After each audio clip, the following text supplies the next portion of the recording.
Assalamualaikum warahmatullahi wabarakatuh. Dimulakan dengan membaca kitab Al-Fatihah.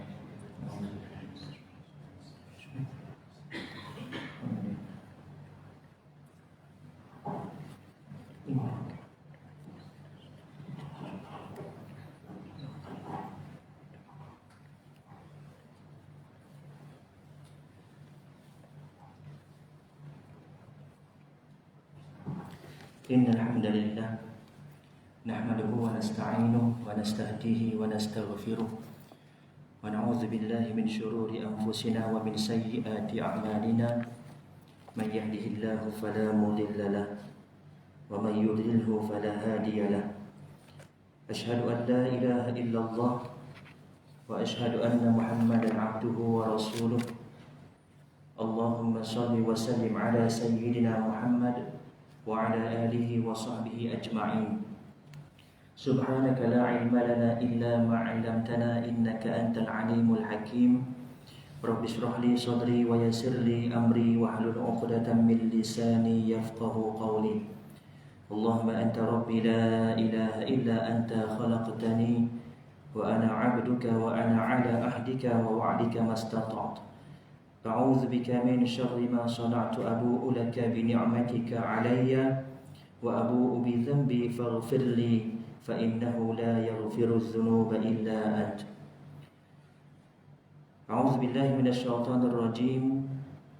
Lirrijali nasibun mimma tarakal walidani wal aqrabun walin nisa'i nasibun mimma tarakal walidani wal aqrabun mimma qalla minhu aw kathur nasiban mafruḍa. Qala Nabi sallallahu alaihi wasallam, Nabi Hurairah qala Rasulullah sallallahu alaihi wasallam, ya Aba Hurairah, ta'allamul fara'idha wa 'allimuha fa innahu nisful 'ilmi wa huwa yunsa wa huwa awwalu syai'in yunza'u min ummati. Yang dihormati Tuan Imam, Tuan Nazir, Ahli Jawatankuasa Masjid Jami'ul Muhsinin Kampung Kundang, para alim ulama di kalangan tuan-tuan dan juga puan-puan, seterusnya abang-abang, kakak-kakak, adik-adik. Pertama dan selamanya adalah kita merafakkan kesyukuran kehadirat Allah Subhanahu wa taala. Dengan limpah kurnianya dapat kita sama-sama meneruskan kehidupan kita, dapat kita sama-sama menunaikan solat fardu maghrib secara berjemaah. Dan insya-Allah seperti mana yang telah dijadualkan, pada malam ini kita akan sambung perkongsian kita dalam kitab Faraid, atau dalam bahasa mudah bab pusaka dalam perspektif Islam. Muslimin-muslimat yang dirahmati Allah, yang lepas kita dah sentuh dalam beberapa bab, antaranya adalah ayat Al-Quran dan juga hadis Nabi SAW berkaitan tentang pentingan ataupun kewajipan membahagikan harta pusaka menggunakan kaedah faraid. Dan insya-Allah pada malam ini kita akan masuk dalam bab yang seterusnya, iaitu dalam bab tariqah. Apa yang dikatakan tariqah dan kemudian apa yang perlu dilakukan terhadap tariqah. Definisi ataupun makna tariqah ialah pusaka, iaitu berupa harta ataupun hak-hak yang ditinggalkan oleh orang yang telah mati kepada waris-warisnya yang masih hidup serta berhak menerimanya. Istilah para fuqaha mengatakan tariqah digunakan kepada apa yang ditinggalkan oleh si mati kepada warisnya, sama ada si mati itu mempunyai hutang ataupun tidak, sama ada hutang itu bersangkutan dengan manusia seperti hutang mahar kahwin, ataupun tidak bersangkutan dengan manusia seperti gadaian dan lain-lain. Harta yang ditinggalkan oleh si mati tidak boleh dibahagikan melainkan setelah diselesaikan beberapa perkara. Mengikut susunan seperti mana yang pertama, hak-hak yang bersangkutan dengan harta tariqah seperti zakat. Iaitu jika sebelum meninggalnya si mati telah diwajibkan baginya mengeluarkan zakat. Akan tetapi belum sempat si mati ingin mengeluarkan zakat, dia telah meninggal dunia. Maka wajib dikeluarkan zakat daripada harta si mati sebelum dibahagikan kepada waris-warisnya. Dan begitu juga hak kepada Allah Subhanahu wa taala yang lain.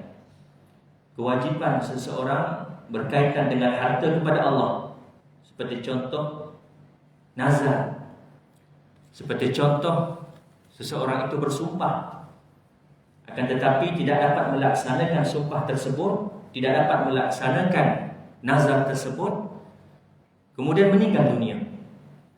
Maka pada ketika itu waris hendaklah mengambil harta peninggalan si mati untuk dibayarkan zakat ataupun kafarah sumpah si mati tadi. Yang kedua, hak yang bersangkutan dengan upacara mandi dan pengkebumian jenazah si mati, mengikut senang dan susahnya si mati sewaktu hidupnya.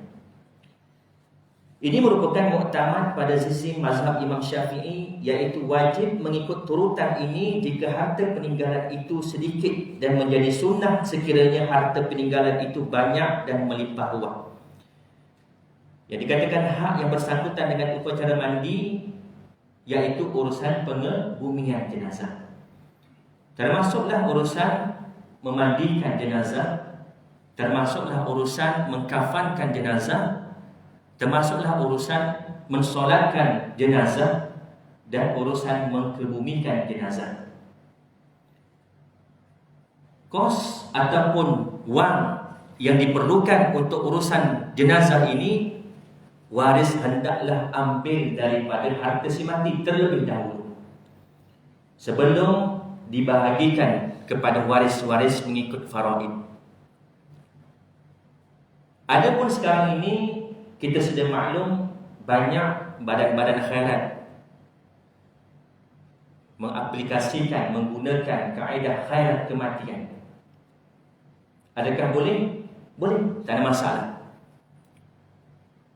Dan konsep khairat kematian adalah takaful, bantu-membantu di kalangan ahli khairat.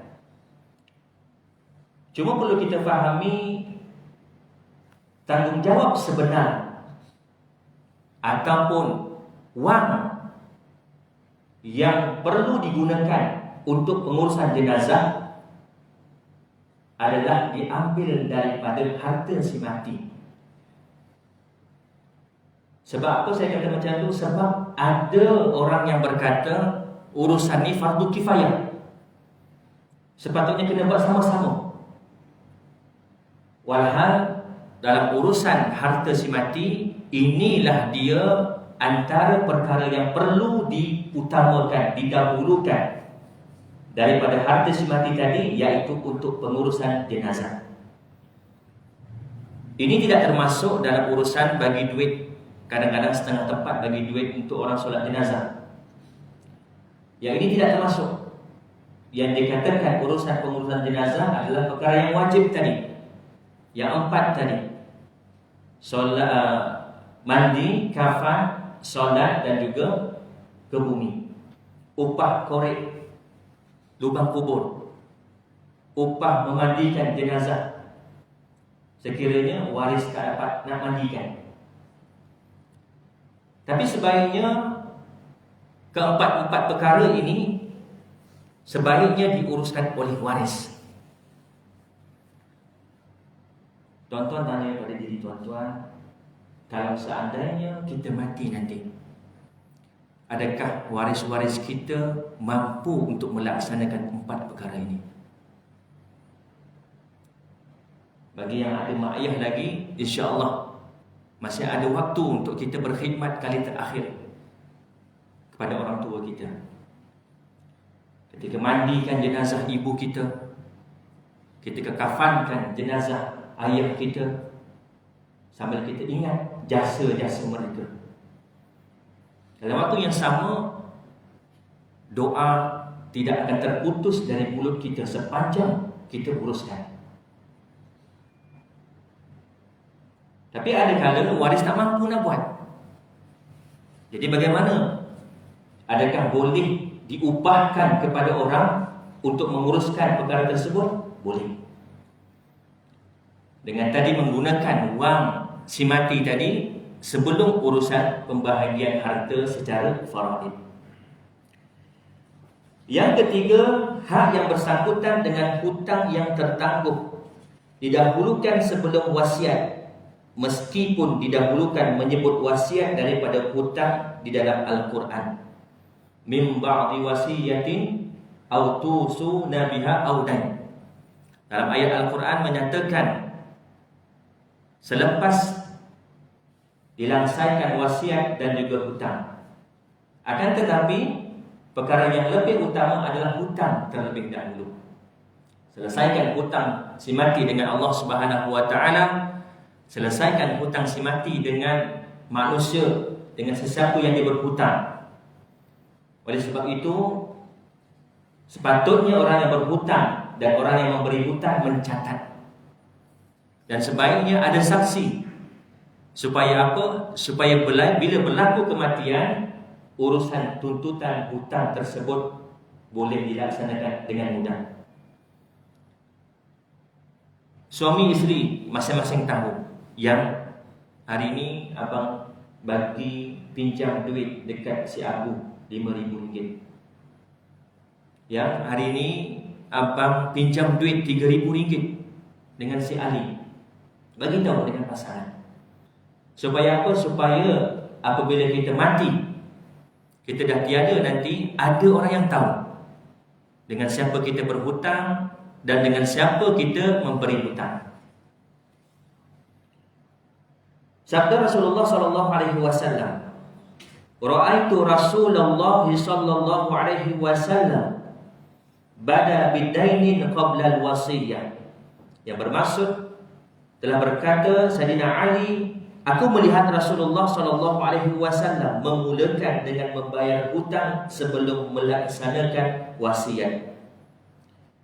Sabda Nabi sallallahu alaihi wasallam yang lain, "Nafsul mu'min mu'allaqatun bidainihi hatta yuqda anhu." Yang bermaksud nyawa seseorang muslim yang belum menyelesaikan hutangnya tergantung sehinggalah dia menunaikan dahulu hutangnya. Hutang ini secara umumnya terbahagi kepada beberapa kategori. Antaranya hutang kita dengan Allah Subhanahu wa taala. Seperti mana yang saya katakan tadi, zakat, nazar, kafar sumpah yang tak dapat dilaksanakan ketika hidup. Dan perkara-perkara tersebut juga perlu diberitahu, terutama kepada pasangan, terutama kepada orang yang terdekat dengan kita. Supaya apa? Kita bersedia. Andai kata besok Allah tarik nyawa kita, urusan hutang ini insya-Allah mudah-mudahan dilaksanakan oleh waris kita. Yang kedua, hutang dengan manusia sahaja. Seperti contoh urusan gadaian, urusan sewa, jual beli yang belum terlunas, hutang dan sebagainya. Dan yang ketiga, hutang dengan Allah dalam masa yang sama, hutang juga dengan manusia. Jika tidak mencukupi untuk membayar kedua-duanya serentak, hendaklah didahulukan hutang Allah Subhanahu wa taala daripada hutang manusia.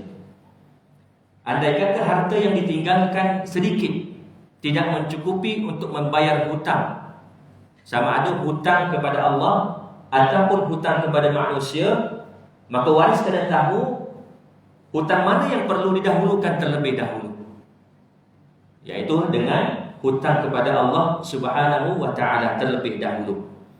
Jika harta tersebut mencukupi untuk kedua-duanya, maka hendaklah dibayar akan hutang tersebut, sama ada dengan Allah Subhanahu wa taala ataupun dengan manusia.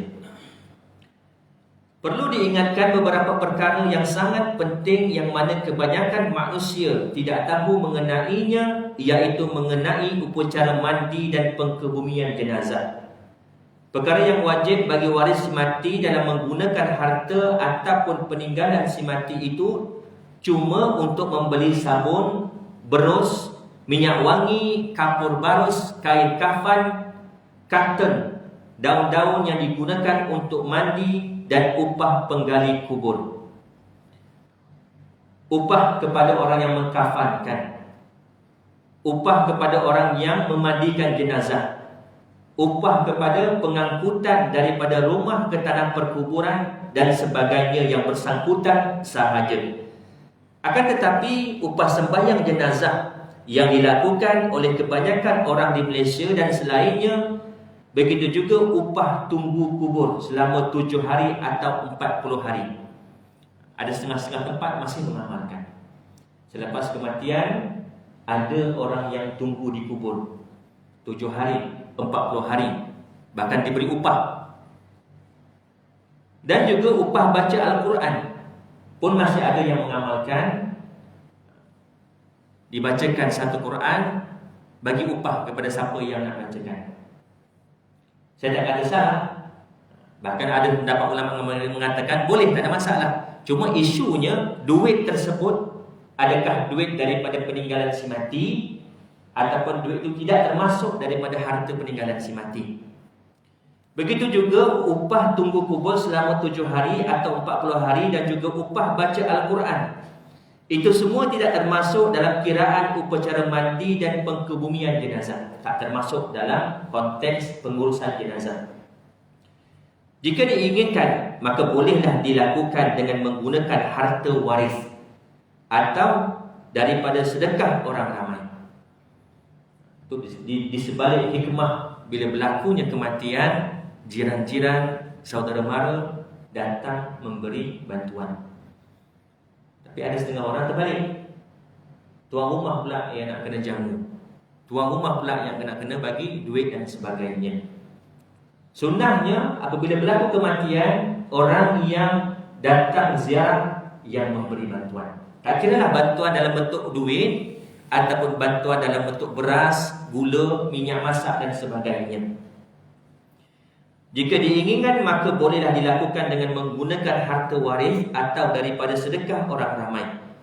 Bagi mereka yang berkemampuan, boleh menggunakan kain sutera untuk wanita dan kain yang mahal untuk lelaki bagi mengkafankan jenazah mengikut hal kaya dan miskin si mati ketika hidupnya. Tapi dengan syarat lelaki hendaklah warna putih. Mentang-mentang banyak duit, dia nak beli kain yang harga 1 meter RM3,000, bercorak-corak batik dan sebagainya, tak boleh. Maknanya di antara kain-kain kafan tu ada jenis-jenis yang murah, ada jenis yang mahal, ada yang paling mahal, dibenarkan, dibolehkan sekiranya si mati ini tadi seorang yang kaya berharta. Yang keempat, hak yang bersangkut paut mengenai wasiat kepada bukan waris dalam lingkungan 1/3 daripada harta si mati, maka hendaklah didahulukannya daripada waris. Jika wasiat itu melebihi daripada 1/3, maka ia tertunda sehingga mendapat izin waris. Jika mendapat keizinan waris, maka didahulukan pelaksanaan wasiat daripada pembahagian pusaka ataupun faraid.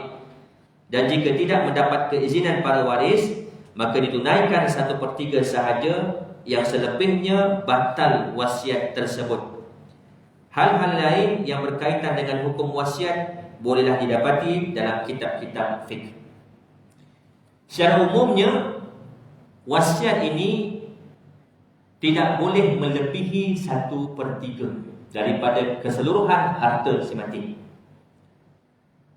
Dan wasiat juga tidak boleh diberikan kepada waris. Siapa waris? Nanti kita akan masuk di kalangan waris-waris ashabul furud, yang di mana lelaki terdapat 15 kelompok di kalangan lelaki dan 10 kelompok di kalangan wanita. Kesemuanya 25 orang yang dikatakan waris. Selain daripada itu, dibolehkan. Kalau kepada waris, maka terbatal wasiat tersebut, melainkan keizinan waris-waris yang lain. Seandainya melebihi 1/3 wasiat tersebut, dia bagi wasiat seluruh harta dia, maka boleh diambil 1/3 sahaja maksimum daripada peninggalan harta si mati tadi. Nak bagi semua juga boleh tak? Boleh, sekiranya mendapat keizinan daripada kesemua waris-waris yang tinggal. Yang kelima, hak kepada waris, iaitu harta pusaka. Yakni adalah dalam kategori yang kelima selepas daripada apa yang disebutkan di atas. Maknanya faraid lah.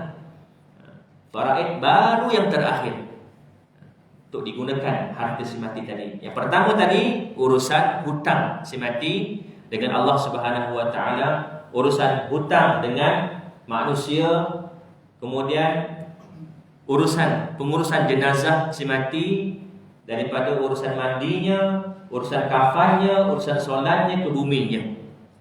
Kalau waris yang menguruskan kesemuanya, maka tak keluar modal. Itu yang kita impikan.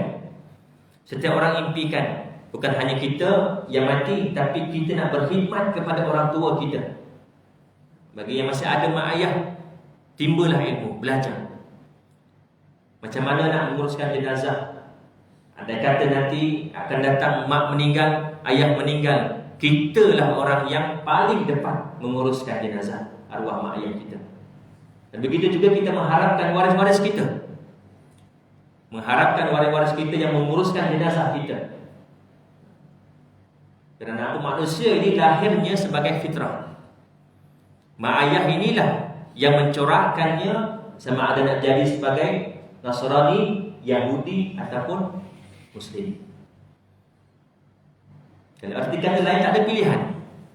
Sebagai kita orang Islam, tanggungjawab kita kepada anak-anak kita adalah ilmu tentang akhirat. Selain daripada nafkah, pakaiannya, makannya, tempat tinggalnya, ilmu juga adalah tanggungjawab kita sebagai mak ayah. 3 ilmu yang dikatakan fardu ain: ilmu tauhid, ilmu syariah, dan ilmu tasawuf akhlak. Dan ada ulama menambah satu lagi, ilmu berkaitan tentang peristiwa fitan, peristiwa akhir zaman. Jadi ketiga-tiga ilmu ini kewajiban bagi mak ayah mendidik anak-anak. Kalau dia tak mampu nak didik, hantar anak-anak ke sekolah-sekolah agama. Sekurang-kurangnya anak-anak kita ni tahu apa dia tauhid, apa dia syariah, apa dia akhlak. Tahu cara nak solat, tahu cara nak menguruskan jenazah, tahu berkaitan dengan zakat, puasa, haji dan sebagainya.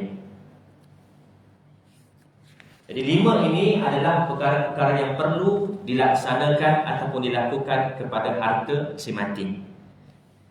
Kita masuk dalam bab seterusnya, iaitu berkaitan tentang waris. Apa definisi ataupun pengertian waris? Al-irthu dalam bahasa Arab bererti berpindahan sesuatu daripada sesebuah kaum kepada sesebuah kaum yang lain, atau seseorang kepada seseorang. Ini jelas dapat dilihat dalam firman Allah Subhanahu wa taala, a'udzubillahi minasyaitonir rajim, wa waritha Sulaimanu Daud.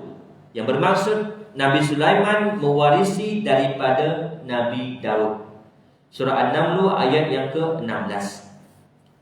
Dalam bahasa Arab, erti mewarisi itu umum dan boleh dipelbagaikan makna seperti mewarisi tahta, mewarisi harta, mewarisi rumah, mewarisi pangkat, kepujian dan sebagainya.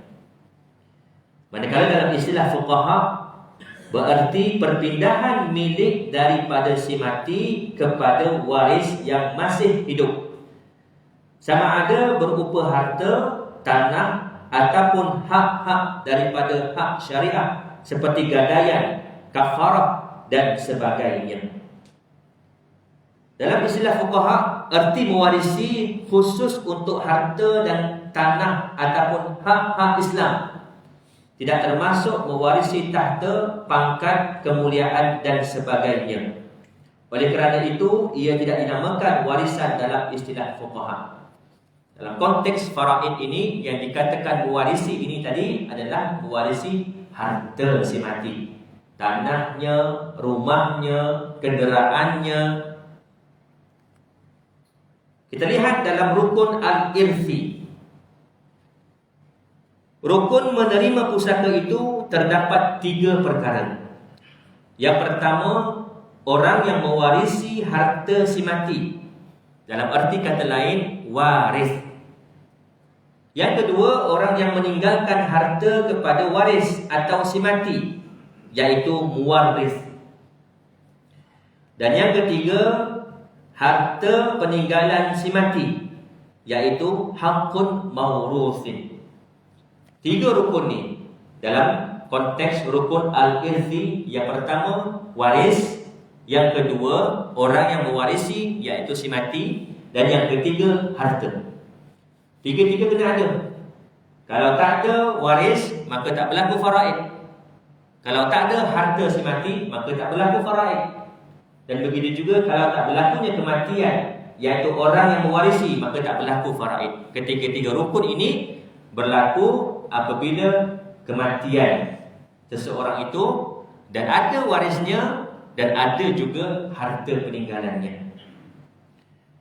Sebab-sebab menerima pusaka. Terdapat 3 sebab waris boleh ataupun berhak menerima pusaka daripada si mati. Yang pertama, dengan sebab pertalian nasab ataupun keturunan. Anak mewarisi harta bapa, cucu mewarisi harta atuk. Yang kedua, sebab perkahwinan. Suami mewarisi harta isteri, isteri mewarisi harta suami. Dan yang ketiga, wala ataupun wilayah, iaitu seorang hamba apabila dimerdekakan, dibebaskan dia oleh tuannya, kemudian hamba tersebut mati, tak ada waris, maka yang berhak mewarisi hartanya adalah bekas tuan dia. Ini 3 sebab ataupun 3 punca kuasa untuk seseorang itu berhak mewarisi harta pusaka si mati. Sebab keturunan, sebab perkahwinan, dan sebab lagi yang ketiga, sebab wala ataupun konsep hamba tadi. Kita masuk lebih terperinci. Yang dikatakan pertalian nasab itu, iaitu mereka yang berhak menerima pusaka atas sebab pertalian nasab ialah kedua ibu bapa, anak-anaknya, bapa saudara, dan lain-lain.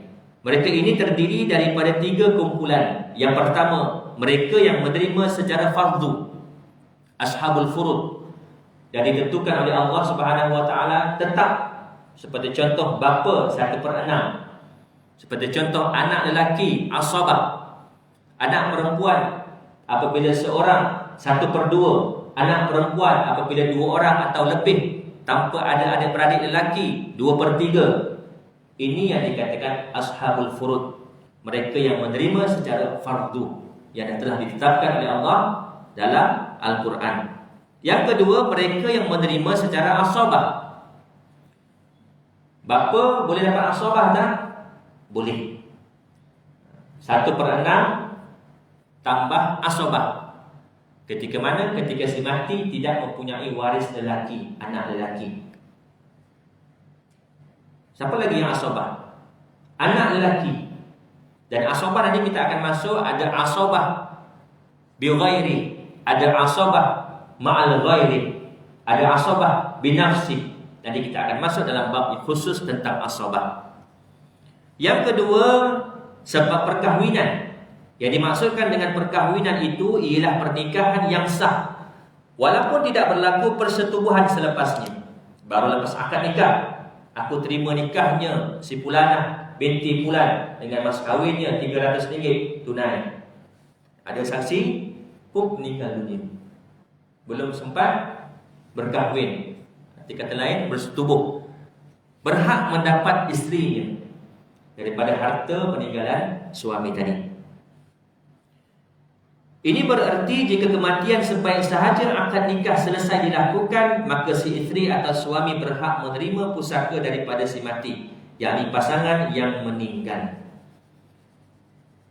Bekas suami atau bekas isteri dapat tak? Tak dapat. Kalau isteri ada 4 orang, bahagian isteri apabila seseorang mati ada anak, maka si isteri akan dapat berapa? 1/8.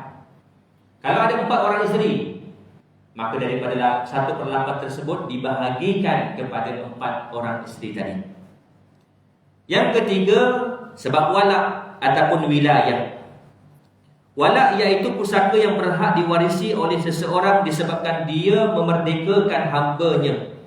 Contohnya, apabila mati bekas hambanya dan hamba itu ada meninggalkan harta tetapi tiada waris, seperti bapa atau anak, nescaya harta itu dipusakai oleh bekas tuannya, yakni yang memerdekakan hamba tersebut. Telah bersabda Rasulullah sallallahu alaihi wasallam, "Al-wala'u lahmatun kalahmatin nasab, la yuba'u wa la yuhabu." Yang bermaksud pemerdekaan, yakni wala itu satu pertalian qarabah, iaitu pertalian yang rapat, seperti mana pertalian nasab yang tidak boleh dijual beli dan tidak boleh dihadiahkan kepada orang lain. Kita masuk dalam bab syarat-syarat menerima pusaka. Tadi ada rukun, kemudian ada sebab-sebabnya, kemudian kita masuk dalam syarat. Syarat untuk seseorang itu berhak atau layak mendapat harta pusaka peninggalan si mati. Untuk membolehkan seseorang itu mewarisi pusaka, maka dia perlulah terlebih dahulu memenuhi beberapa syarat yang telah ditetapkan oleh fuqaha, seperti mana berikut. Yang pertama, meyakini hidupnya waris selepas matinya si mati. Yakin waris hidup ketika matinya orang yang meyakini orang yang mewarisi harta tu hidup ketika mana berlakunya kematian ayahnya ke, ataupun ibunya ke, ataupun pasangannya. Yakin hidupnya pasangan ataupun anak-anak si mati tadi, walaupun beza 1 minit. Contoh, accident, satu kereta ada ayah, ada anak. Accident, bawa ke hospital, ayah meninggal dunia pukul 1.30 tengah hari. Selang 5 minit, 1.35 minit, anak pula meninggal dunia. Macam mana nak tahu? Pengesahan daripada pihak hospital, waktu mati pukul berapa. Maka si anak tadi berhak tak mendapat harta pusaka? Ayahnya berhak. Dapat harta ayahnya, kemudian difaraikan semula, kemudian kepada anak-anak lelaki tadi, maknanya cucu kepada ayah dia tadi. Yang kedua, meyakini matinya si mati. Kena tahu betul-betul si mati ni betul-betul mati. Tak boleh main agak-agak je. Contoh kes hilang, orang yang hilang, tak boleh nak agak-agak. Oh, ini dah hilang ni, kita matilah. Tak boleh. Kita boleh warisi hartanya, tak boleh. Maknanya kena meyakini sungguh-sungguh seseorang itu dah mati, barulah boleh melepasi syarat untuk pembahagian harta pusaka. Yang ketiga, mengetahui akan hubungan waris dengan si mati. Kena tahu, kena yakin. Contoh, aku ni anak dia, apa buktinya ni sudah beranak, walaupun tak pernah hidup bersama. Lepas lahir dia, ayah tak ke mana, anak tak ke mana, tapi bila berlaku kematian, anak dia dapat tahu, oh ni ayah dia. Tahu dia adalah waris. Apa bukti? Ini surat beranak, ini IC.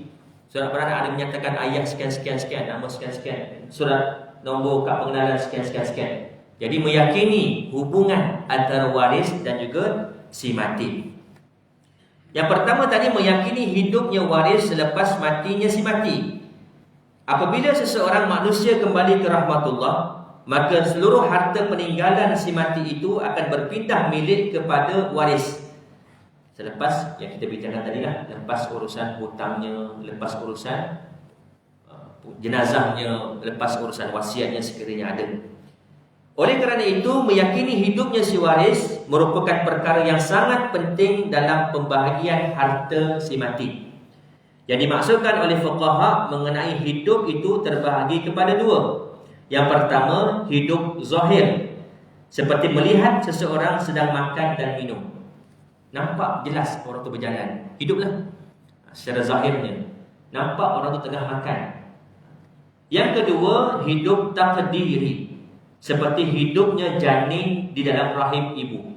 Perkara ini akan dikupas dalam babnya nanti. Kita akan masuk dalam urusan apa hukum anak dalam kandungan. Adakah dia berhak untuk mewarisi harta peninggalan arwah ayahnya? Sebab ketika matinya ayah tu, anak tu masih lagi dalam kandungan. Yang kedua, meyakini matinya si mati. Syarat yang kedua tadi, yakin matinya si mati tadi. Yang dimaksudkan meyakini matinya si mati, iaitu sama ada mati yang hakiki atau hukumi. Apa yang dikatakan mati hakiki? Ialah mati yang dilihat dengan mata kepala sendiri. Nampak jenazahnya, sama ada sebab apa ke, kemalangan ke, sakit ke dan sebagainya, jenazahnya nampak dan kenal. Sebab tu waktu di hospital, waris akan dipanggil oleh pihak hospital untuk mengecam jenazah. Yakin sungguh-sungguh ini dia, ini arwah ayah saya, ini arwah imak saya.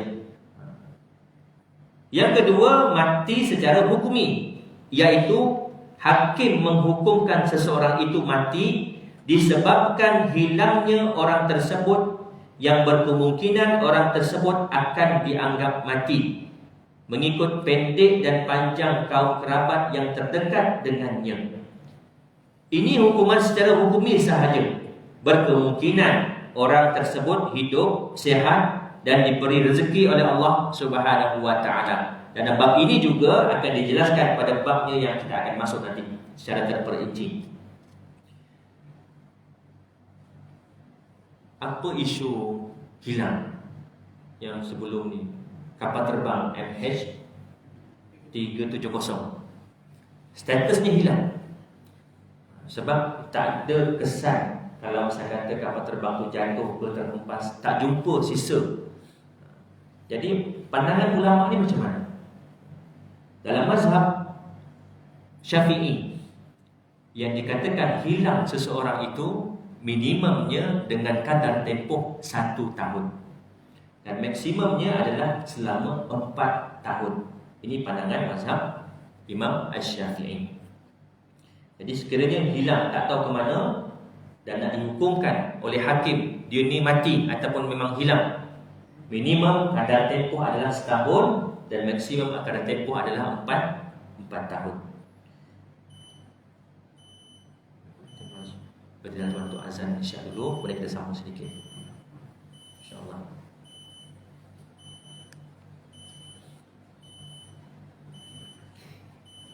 Saya azannya syiar insya-Allah, mudah-mudahan.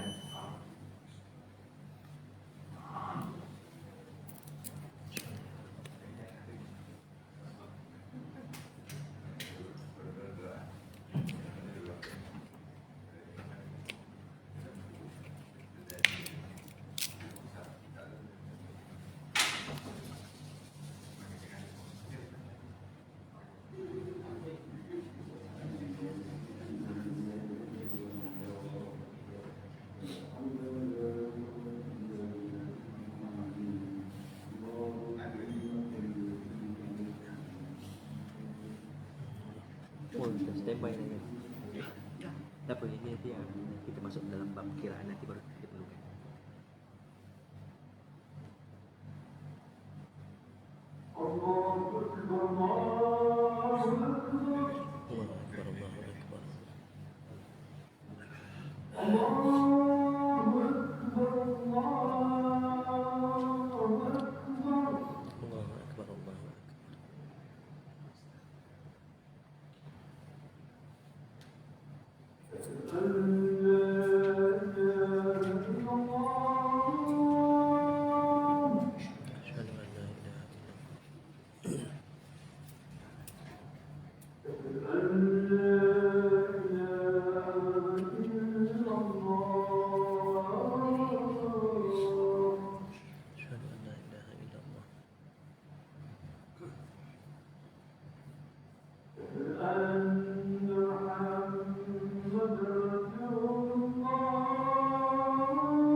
Sambung sedikit insya-Allah.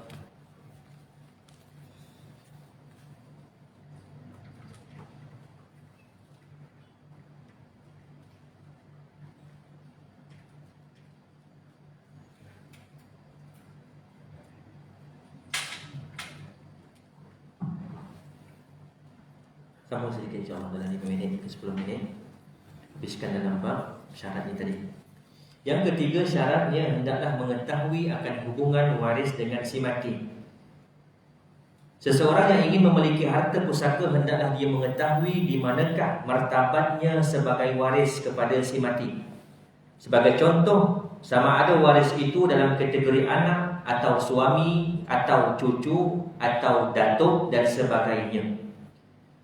Jika seseorang itu tidak mampu menentukan kategorinya sebagai waris, maka dia tidak berhak menerima harta pusaka kerana ianya memberi mudarat kepada waris-warisnya lain. Tiba-tiba datang mengaku waris. Ini harta Ismail Ulam Raja. Tiba-tiba datang mengaku waris. Tak bolehlah. Maknanya dia kena buktikan. Kalau dia nak kata saya waris kepada si mati ni, apa buktinya? Ini buktinya sekian-sekian. Ini surat beranak saya, mengatakan ayah saya nama sekolah-sekolah, dan hendaklah dengan anak yang sah taraf. Itu pun ada syarat juga. Anak luar nikah ataupun anak tidak sah taraf tidak berhak untuk mewarisi harta pusaka. Masuk satu lagi dalam bab halangan menerima pusaka. 5 minit ya. Seseorang yang berhak menerima pusaka tidak boleh menerimanya jika terdapat padanya salah satu daripada sebab-sebab berikut. Ada 3 sebab ataupun 3 halangan yang menyebabkan seseorang waris mewarisi harta pusaka. Salah satunya ada, maka dia tak layak. Dia terhalang untuk mewarisi harta pusaka. Kalau ada 3-3, apatah lagi. Salah satu pun ada dah tak layak. Kalau 3, apatah lagi. Yang pertama, bunuh. Seseorang waris yang berhak menerima pusaka diharamkan daripada menerimanya apabila dia terlibat dengan pembunuhan terhadap pewarisnya si mati. Pengharaman ini merangkumi segala jenis atau bentuk pembunuhan yang dilakukan secara sengaja seperti menembaknya atau tidak sengaja. Tak sengaja pun tak boleh mewarisi harta. Apa contohnya? Seperti menggali lubang untuk bercucuk tanam. Kemudian pewaris jatuh ke dalam lubang tersebut lalu mati. Maka orang yang menggali lubang tersebut walaupun dengan niat nak bercucuk tanam, bukan niat nak membunuh ayah tadi, niat nak cucuk tanam, tanam lubang untuk tanam pokok ke apa tu, tapi tak sempat nak tanam, tiba-tiba ayah datang, Assalamualaikum, buk, jatuh ke dalam lubang, mati, meninggal dunia. Juga diharamkan daripada menerima pusaka si mati. Begitu juga halnya dengan berlanggar atau sebagainya eksiden. Ini bertepatan dengan hadis Nabi Muhammad SAW yang berbunyi, laisa lil qatili min tarakil maqtulun syai'un. Laisa lil qatili min tarkatil maqtuli syai'un. Yang bermaksud orang yang membunuh tuan harta, yakni si mati, tidak berhak menerima sesuatu apapun daripada harta peninggalannya. Yang kedua, perkara yang menjadi halangan adalah hamba. Seseorang yang menjadi hamba tidak boleh menerima pusaka sesiapa pun selagi statusnya sebagai hamba masih kekal. Perlu diingatkan bahawa golongan hamba sudah tiada lagi pada masa sekarang ini. Orang gaji, pembantu rumah, pekerja, staf itu bukan hamba. Maksud konsep hamba ni apa? Memang milikan kita. Bahkan dibenarkan dalam syariat, dibenarkan dalam fiqh, kalau tuannya lelaki, hambanya perempuan boleh untuk bersetubuh dengan hambanya. Maknanya milikan sepenuhnya diri hamba tersebut oleh tuannya tadi. Yang ketiga, berbeza agama. Antara sebab yang menghalang seseorang itu mewarisi pusaka pewarisnya ialah berlainan agama. Ini berarti seorang anak yang beragama Kristian tidak boleh menerima pusaka bapanya yang beragama Islam. Jika di saat berlakunya kematian, anak tersebut masih beragama Kristian. Begitu juga sebaliknya, si ayah tidak mewarisi harta anaknya jika anaknya masih beragama Kristian ketika sampai ajal anak tersebut. Ini berdasarkan kepada sabda Nabi SAW, la yarithul muslimul kafira wa la yarithul kafirul muslimah. Orang-orang Islam tidak boleh mewarisi harta pusaka orang kafir, begitu juga orang kafir tidak berhak mewarisi harta pusaka orang Islam. Sabda Nabi SAW lagi, la yatawarathu ahlu millatain. Ya yatawarathu ahlu millatain. Yang bermaksud dua orang yang berbeza agama tidak boleh saling mewarisi. Agama orang kafir semuanya adalah agama yang satu, tidak ada perbezaan di antara Hindu, Kristian, begitu juga Buddha dan dengan Hindu dan sebagainya. Termasuk juga orang yang tidak beragama, etis, yang tak ada agama. Maknanya selain daripada Islam lah. Sebab hukum ni terpakai dalam Islam. Apabila selain daripada Islam, sama ada sebab dia murtad, na'udzubillah min zalik, ataupun kita yang masuk Islam, kita sebagai mu'alaf juga tak berhak mendapat harta atau mewarisi harta pusaka. Murtad iaitu keluar daripada agama Islam, waliyadzubillah, dan masuk ke dalam agama yang menyalahi bukan Islam. Mereka tidak boleh menerima pusaka daripada orang Muslim, dan perkara ini telah sebulat suara disepakati oleh ulama yang muktabar. Adapun ahli keluarganya yang Muslim ada khilaf padanya. Adakah boleh mempusakai daripada orang murtad ataupun tidak?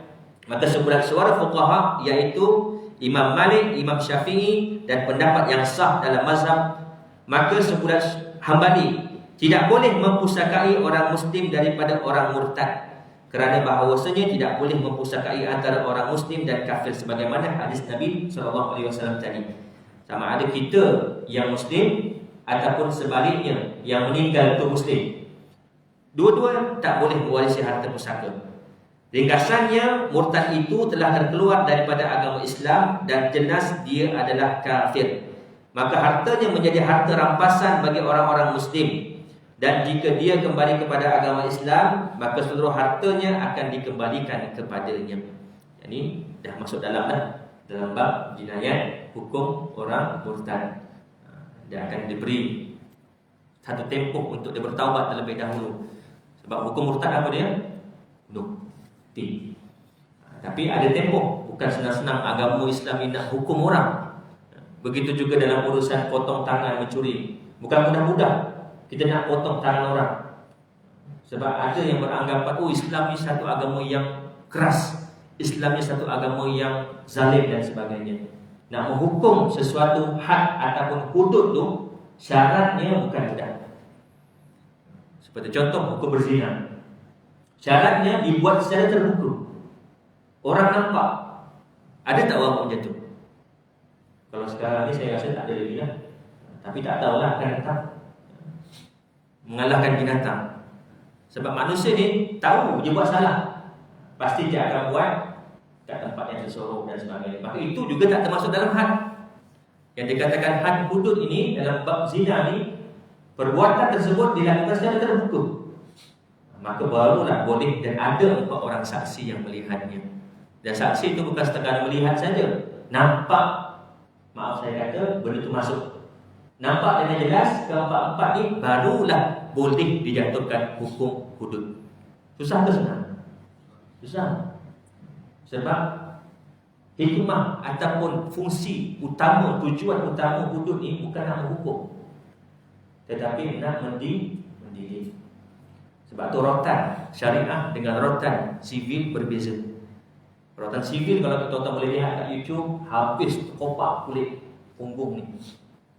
Baru sekali, 2 kali berdarah dah. Manakala dalam rotan syariat, seperti mana contoh kita kepit barang yang dalam kepitan kita itu tak jatuh. Sebab tujuan hukuman had ini, hukuman hudud ini bukan nak menghukum, tetapi untuk mendidik. Sebab tu hukuman sebatan ini dibuat di khalayak ramai. Supaya apa? Yang melihat ini bukan kita nak buka aib. Allah lebih tahu apa yang terbaik buat kita. Kalau Allah tentukan sesuatu hukum tersebut, begini caranya, maka ada hikmah di sebalik tuntutan tersebut, ada hikmah di sebalik suruhan tersebut. Jadi saya rasa cukup sekadar itu saja. Ya, kita akan masuk dalam bab seterusnya, dalam bab mereka yang mempusakai pusaka. Jadi kita akan masuk dalam bab waris-waris, siapa di kalangan lelaki, siapa di kalangan perempuan pada perjumpaan akan datang. Saya rasa cukup sekadar itu. Yang baik itu datang daripada Allah dan kurang lemah itu datang daripada kelemahan diri saya. Saya mohon maaf, mohon ampun. Anda terkasar bahasa, anda sepanjang kuliah hukum masam, Ustaz ini tak senyum langsung pun.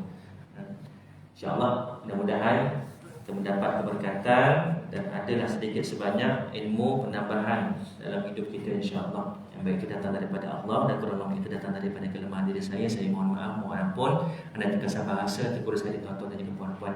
Kita tangguh dengan tasbih kafarah dan suratul Asr. Subhanallah wa bihamdihi, asyhadu an la ilaha illa anta, astaghfiruka wa atubu ilaik. A'udzubillahi minasyaitonir rajim. Bismillahirrahmanirrahim.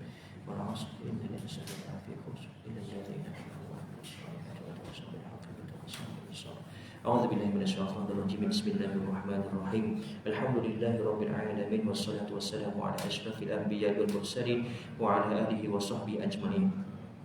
Allahumma faqihna fid din wa 'allimna ta'wil wahdina siratal mustaqim siratal ladzina an'amta 'alaihim minan nabiyyin was-siddiqin wasyuhada'i was-shalihin. Allahumma arinal haqqa haqqan warzuqna ittiba'ah wa arinal batila batilan warzuqna ijtinabah. Allahumma inna na'udzubika min 'ilmin la yanfa' wa min qalbin la yakhsha wa min nafsin la yashba' wa min da'watin la yustajabu laha. Rabbana atina fid dunya hasanah wa fil akhirati hasanah wa qina 'adzaban nar. Wa sallallahu ala sayyidina Muhammad wa ala alihi wa sahbihi wa baraka wa sallam. Walhamdulillahirabbil alamin. Assalamualaikum warahmatullahi wabarakatuh.